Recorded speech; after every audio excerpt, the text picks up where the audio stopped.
Hello again, everyone. Today we're doing another tier list video, but this one is ranking seasons in Destiny 2 and actually Destiny 1. We're going to go in chronological order. Our ranking is going to be based off of the content they have, what they added, what the story was like, and just how the community felt about it as a whole. We're going to start with Destiny 1. Now, I don't think we can rank it too high, we can't rank it too late. It's got to be just beta. It wasn't the worst, wasn't the best, but it did make what we all love and play today. I don't have much that I can say on Destiny 1 because I started playing basically just before Dark Below, so I didn't play much of just straight Destiny 1. But going on to Dark Below, it is a joke with how short it was. A whole DLC where you get, a strike and raid that's practically another strike, and 3 missions. A bit shit. Zodics, pretty good, but not really too much to talk about. I am going to put it in detail. So Rose, on the other hand, Prison of Elders is where I spent most of my time on Destiny 2. Destiny 2, what I mean, not Destiny 2, sorry. Freezebreaker Bow, Drake's Promise, what needs a return, and Lord of Wolves. Pretty interesting. Good weapons. The story itself, a little bit longer. Added the infamous Tanix strike. Added the zone, the Reef to go, like, social zone. Good amount of armor exotics that are fun. I'm actually going to put this as a B tier. I would say it's on par, if not better, than Destiny 1 launch. Oh, wasn't going to go in later. Like, these two could very much just switch, but I'm going to keep it like that for now, just because without Destiny 1, House Walls will have nothing to go on to. Taken King, the save and grace of Destiny 1. It'd be wrong to put it here. Like, it has to go S tier. I'm not taking any complaints. Anyone's rating of that below S or A tier, well, no, below A tier at least, is wrong. It is the only reason Destiny survived. Plus, it added 3 new supers to everyone. What else did it add? The hardest raid at the time. A lot of strikes, especially some good ones. The Light Blade, not Light Blade, the Dark Blade. Sorry, he got revamped as Light Blade in Destiny 2. Shield Brothers, my favorite strike that was in the game at the time. A lot of good ones. And Aussie was the first time sunsetting, so that is a bit of a shame. But people don't really complain too much. It kind of just helped push the game forward. It did what DLC should do. It did what Witch Queen did, which we will get to eventually, a lot later into the video. Well, I'm going to put it there as a ranking. I really enjoyed it. I think it's fun. And this is also at a time where DLCs didn't launch as a season. But I think as well, I'm going to class the April update in this. And the April update alone pushes it into an S tier. Well, no, it would give it like an extra tier. But all combined, it is an S tier. I've talked too long about Kingsfall right now. On to the Rise of Iron. Great campaign. Added Siva, which has been a vocal point of the community ever since. Fun exotic quest, an amazing raid. Yeah, you know what? I'm thinking about it. It's got to be A tier. It doesn't hold up to Taken King, but it's certainly up there. Destiny 2 launch. Ooh, I don't know. I'm gonna put it below Destiny 1 launch because it came out the gates already 4 years in and it was flat. It made mistakes that should not have been made ever. Like, how could we have gone? I keep saying this every time it happens now, but like, how have we learned from a mistake and then still repeated the mistake? Double primary was a thing. Terrible. Leviathan, not the best of raids. It deleted our vaults just to give us back some of the weapons, like Mida, multi-tool. Yeah, Mida, for example. Like, you just took it away from us. Why give it back? This is a problem we have multiple times now. But to be fair, I am now at a point where I'm like, I want to see like weapons like No Land Beyond come back. But Mida was not that weapon, and it was brought back instantly. Right. So there's problems. The Red Wall campaign felt a bit quick. It's going to be a whole thing about losing your light, and then you get it back. 2 stories in, so 2.5, something like that. Stupid. They changed the supers. What's interesting? That I will give them as a good point. But we'll get properly on the supers soon. Curse of Osiris. How? Yeah. Totally up it. No, it is a D tier. It's below Crew's End because yeah, it's a longer campaign. It was just worse. This is a point where people thought Destiny was gonna die, and there's reasons for that because it did not add much. Also, the only good thing that really came from it, outside of Zodics, is the meme of 2 tokens and a blue. It's a shame. Even Warmind, what's up next? Just, Warmind's not great, but I would say the Whispered mission alone brings it above Destiny 2 launch. It started to, like, hint at Forsaken what was needed. It added just enough to the game. Escalation Protocol was a pretty fun, replayable activity that we had. Still miss Prison of Elders, but Escalation Protocol helped. It saw some balance updates. I'm pretty sure... No, we got Go Fast update beforehand. Some interesting weapons. Polaris Lance was very interesting. Braytech Scout being the non-exotic version was quite good as well. What else did we get? Worldline Zero really allowed the speedrunning community to like shine. Oh, it allowed a lot. Plus, it was the reintroduction of, like, because I've said about Whisper before, reintroduction of exotic missions into Destiny. Forsaken, this immediate S tier. Actually, it's above Kingsfall. Kingsfall, Taken King. 3 new supers, like, as a whole. No, not 3 new supers. It's a new super per subclass. So 3 new supers per character or class. It's holy shit. The amount this update actually added. Killed off Cade, for God's sake. They really put out all the stops. They wanted to change the turn of Destiny, and that's what they did. Everyone says if everyone's forsaken it, it wouldn't be what it is. And I think we also have to equate Last Wish into this. The fact that we got Shattered Throne, the first ever dungeon. Forsaken gave us so much. It over-delivered what now makes the community want more. And Bungie knows that. The community knows that. But the community cannot accept that. And the thing is, the next season that followed it was also just as good. And I personally preferred it a little bit more. Because the campaign of Forsaken didn't seem... Don't go and see it, Black Armory. No, it won't go up. Now, Black Armory doesn't actually outrank the Taken King. Because it's just not an exotic. It's not an expansion. It's like, Jesus. But for season, we got a raid. We got 3 exotics. We got forges. We got some of the best legendary weapons in the game ever. Like Black Orchid and... What's the sniper called? I can't remember off the top of my head. It added so much. And the community will always love it. Unless you didn't play it. But I think even if you didn't play it, you can appreciate what it added to the game by just looking through the game now. It's a shame that it was followed up by Joker's Wild, which I'm actually going to put in C tier. It wasn't that great. The only real reason it's not in D tier is because 0 Hour. Garrett Prime was alright, but got taken out of the game. Everything just felt a bit off. Nothing was as good as it should be, and that is a massive shame. But it being in C tier is at least better than D. And I can appreciate parts of it. Seasonal Opulence, on the other hand, is an A tier. Now, I know some people would say S, but I'm going to say Black Armory outranks it slightly. Yes, we got a raid. Yes, we got Menagerie. That is a staple now for 6-man activities. We got the weapons that are loved. For example, Beloved, Austringer. Those are the only 2 I can really think of. But, I don't know. There's something about it.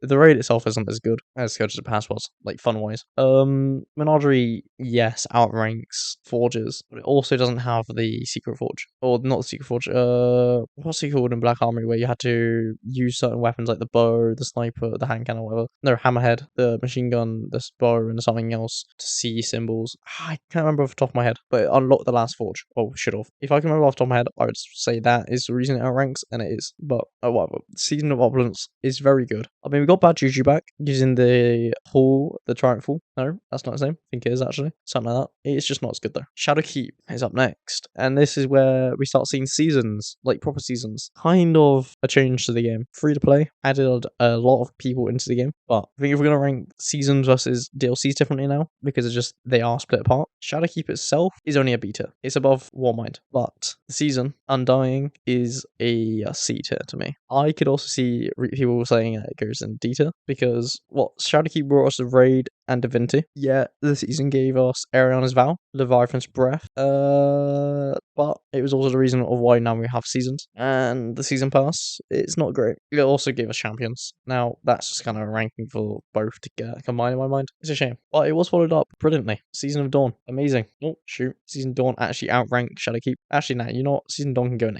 A tier. It's going to be the lowest in A tier, but it's very good. Brought back Season 14. We got some of the Purple Paradox stuff like that brought back. Amazing. Bastion, what a great quest. I know the Zodic isn't great and very hated, but was very hated, but the quest, amazing. Devil's Ruin, very interesting quest. Really set up Witch Queen a bit more, if you actually listen to the entire talking of Shanks at the end, because he sings the death song. I'm struggling to think. Symmetry, not that good. The event, a lot more fun than the Undying's one. Definitely did fall flat. I mean, I quit during the season. It wasn't the best, but I know it was highly loved. I came back to the game when we had season Chosen come through. Not Chosen.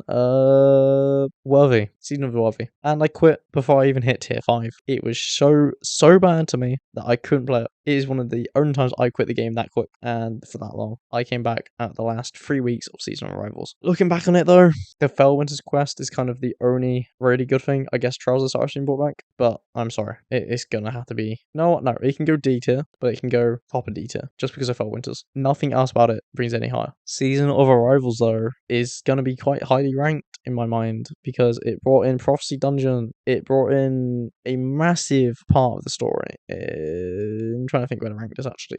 Yeah, that seems fair. Massive parts of the story. A dungeon alone was great. Actually, you know what? No, Shadowkeep can actually outrank it just because it also brought a dungeon. Sets us up really well for Beyond Light. I don't really know how to rank this. That's my problem. Like Arrivals, I just don't know how to rank. After this, I know how to rank everything in my mind kind of a bit more, but just doesn't seem the best. Beyond Light is DLC actually really fun to go back and play. I'm gonna rank it above Shadowkeep. I don't think it beats above House of Wolves. Yes, sunsetting was a thing, but we got one of my favorite raids, Deepstone Crypt. Sunsetting technically does help the game in the long run, in my opinion. I know we have a whole problem of getting guns brought back to us now, but it was gonna happen anyway because they're doing it with guns we have now anyway. Just reprise perk pools. We would have had the exact same thing, and people now ask you for sunsetting get brought back sometimes. So I don't really think about that as a problem anymore. We got stasis. That's amazing. New super. Really heavy play into darkness and learning about it. I mean, we were all a bit confused still, especially coming off the tail end of Shadowkeep, but it's interesting. It took some of the world from us. It's weird. We got them back though. Not some of them. I don't really know. I think it does just deserve middle of the pack. Doesn't deserve any higher. Now, Season of the Hunt is, you know what? It's only just above Curse of Cyrus for me. The only reason I'm saying that is because we got Hawk Rune and we got to really learn about the Crow. Other than that, it was terrible. Ziva Rouse part of it just didn't feel didn't feel correct. Yeah. There's a lot of problems with this, and none of it really equates well, but it was followed by my next, two of my favorite seasons back to back. Season of Chosen, I am putting in S tier because I would say it saved the game, kind of. Now, I prefer Season of Chosen over Season Splicer just because I'm not going to count the raid as a free-to-play raid as part of the season. What's annoying, but that means what Season Splicer gets put low now. But we're talking about Season Chosen right now. Title's story is so motivated. You learn about Ziva Wrath as an enemy. We don't even hear Ziva speak. We have a reason to hate her, other than she is Hive, she is Sapphire's sister, and Oryx's sister. It gives proper motivation. Title as a character really just intrigued me. Plus, we get to see Crow's storyline continue. We got to see, the Beyond Light campaign, all the stories after the Beyond Light in seasons really allowed characters' development, to shine through. And that started properly in Season of Chosen. The weapons, I mean, the only one I can really think of is, Thread and Needle with the Linear Fusion. Brachis Arms, is it called? Something like that, for the sidearm, what's a bit shit. And then Extraordinary Rendition. That SMG I abuse. The loot is insane in this season. Shame that we're still using the Umbral system then, and that they're not craftable, because oh my god, if my SMG was craftable, I'd have more kills in it, but I love it. There's not too much I can really complain about this season, other than, there's not much I can complain. We got the press, oh my god, the Presses mission really, really brought back what Exotic missions were, even though they are different, it's not so hidden, but they brought back what Exotic missions should be and what they are. Next up, Season of the Splicer. This is going to be, not there. It's going to be a middle A tier. That's because A tier is very hard to rank at the moment, but amazing. The story is compelling. We learn more about Mithrax. We see Lakshmi die at the end. You see how, Saint 14 has to come to terms with the Fallen being our allies now, after he is the nightmare of the Fallen. And, I'm terrible at wording this, but there's so much to it. We get to see, what was it, what was the exotic weapon? Let's try for Season Splicer. I can't remember what the exotic weapon was. Interesting. Not off the top of my head, at least. Very interesting season overall. The activity, it's what it was. No exotic quest, but that's because we got the raid. What is a shame. But the story was what really carried it. Season of the Lost. I stopped playing. It was too long. I'm just going to put it in C tier, above, below Joker's Wild, above Season of the Undying. It's not the best. Interesting story. Compelling. Not as compelling. Really get to learn about Osiris and Savathun. Well, not really Osiris. More about Savathun controlling Osiris. But it felt like it was just extended to, try and build more time for Witch Queen. And that doesn't help when we go on to the 30th anniversary pack, which I'm going to put it at the top of C tier. The only problem is, it's a $30 pack for basically a dungeon, because you have access to Dares of Eternity for free, which is good. It's what the Menagerie is good now that we don't have the Menagerie, that is, and it's going to stick around. But yeah, it's $30 for basically a dungeon. Galahorn. The dungeon does bring back some good legendary weapons. That's why I guess now the weapons craftable is a bit better, but I don't know. People basically used Eager Edge and BX.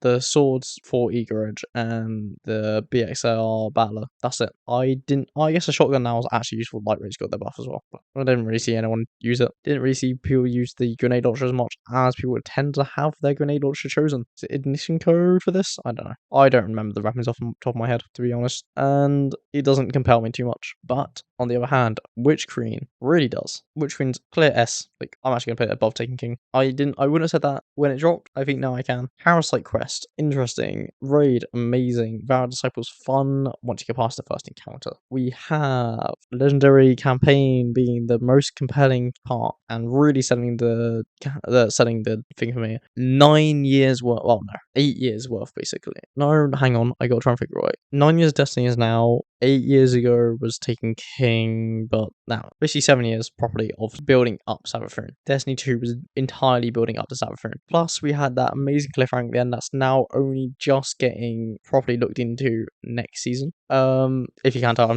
I'm filming this at the end of Season of Deep. What else did we get? I'm trying to like think about it not from the side point of the season as well. Oh, we got Light Bearers, like Light Bearing Hive Guardians. They're interesting. I'm so sorry if you can hear that in the background. Neighbors are cutting something out in their garden, like angle grinding something, but hopefully I'm not picking up through mic. Yeah, wasn't too bad. Savathûn as a character, amazing. Finch, not the best, but oh well. I prefer Finch over Nimbus. Okay, we have season. I'm assuming. I'm just gonna zoom in. This looks to me as if it's a pyramid in the background, so I'm assuming that is Season of Defiance. So this has got to be Season of the Risen to me. What happened in Season of Risen? We went into the minescape, kidnapped them. You see the crow kill one, so we have to basically give Saladin to Keitel. Not the best. Weapons weren't the best either. Oh, we got Dead Messenger. Oh, I'm gonna put it just above Season of Lost. Season of the Unhaunted. I mean, I did quit playing during, but I did enjoy it. I'm gonna put it in beta because we got Duality, quite a fun dungeon to me. We had what else? I'm struggling to think right now. What was the exotic? T Cruise. I cannot think. Oh, this is when we started really seeing Nezarec as a character, but we didn't even know who it really was. We'd see nightmares that hints into next season. That was interesting. And then also we have Callus being put on the main frame. Like, this is really built up to Lightfall. This is what a second season should have been, and the same as Season Deep is what second season should be. I personally really enjoyed this season. Even though I did take my break, I took that because I just needed a break from Destiny and from gaming as a whole, to be fair. But I came back, enjoyed it, managed to catch up on all my stuff. Season of Plunder. Now, this is where people started complaining again, but personally, I really enjoyed it. I'm not gonna link King's Fall Reprise to this, but obviously, massive Fallen story arc again. I love seeing Aramis be brought back into the story. Links really well into the season after, and the whole Nez Cafe to bring Osiris back. You're collecting the parts of Nezarec, what's insane to think that, like, we knew it was Nezarec kind of linked, we assumed. Oh, you actually learn that it's Nezarec's body inside the pyramid. Oh, you learn a lot to lead into Lightfall with this. Yeah, there's lots of heavy lore implications. I loved it. I am gonna rank it above Season of Arrivals. Season of the Seraph is next. The Raid, Spyro the Watcher. Fun, good lore implications. Starts hinting at the Veil. Osiris is broken up properly in this. Zero Wrath's another part of this season. Taking Aramis's people. Outside. Oh, you get the exotic weapon that comes with it. That takes you back to Deep Stone Crypt. I don't know where I rank this, but it's not too bad. I'm gonna rank it kind of high. Though, kind of like a good B tier. Problem is, a lot of them are gonna be B tiers. I'll put it G. I'm actually gonna move these around. Sorry, Arrivals, you're getting put down a bit more. Just because Prophecy didn't really hold up enough. Lightfall. Lightfall itself is really hard to rank. The campaign has too many questions, didn't really answer enough, but it's certainly better than Defiant. I'm gonna call it there, just above Haunted, mainly because of the Legendary campaign being a lot harder this time. Other than that, not really too much to it. Callus felt like we had all that build up to Callus, and it just didn't feel right. We didn't get to learn enough about the Veil.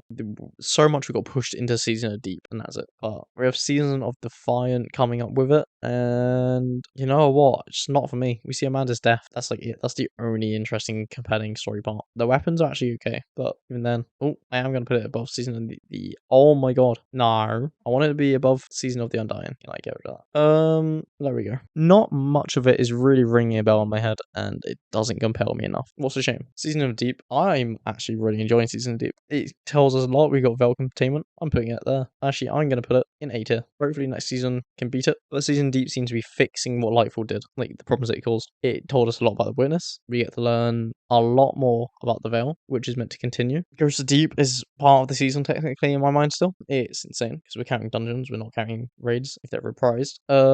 What else? Wicked Implement. We learn Deep Dive itself. We learn a lot about Ziva Wrath. Like we actually get to see, well not see, we get to hear Ziva Wrath. We hear her speak to us. We hear how she feels about Oryx's death. There's a lot of loose ends kind of like caught up and fixed, or like at least explained a bit more to us so they're where they should be. Season Deep's playing a lot of just, it's the medic. It's a band-aid on a cut that is bigger than a band-aid. So say you're like, this is the worst analogy I've ever done in my life. I don't know. It's a band-aid on a dead person. It's not going to do much, but it looks like it helped. I cannot explain my analogy. I'm not trying to say Destiny's dead. I'm just trying to say Destiny needs a lot more help, and it did not get the most. Well, Season of Deep is trying. Hopefully next season can really help that and compel it more. God, I hope. Alright, that is the end of this tier list. If you guys have enjoyed, please don't forget to like, comment, and subscribe. We are trying to hit 400 subs, and I'd really appreciate all the help we can get.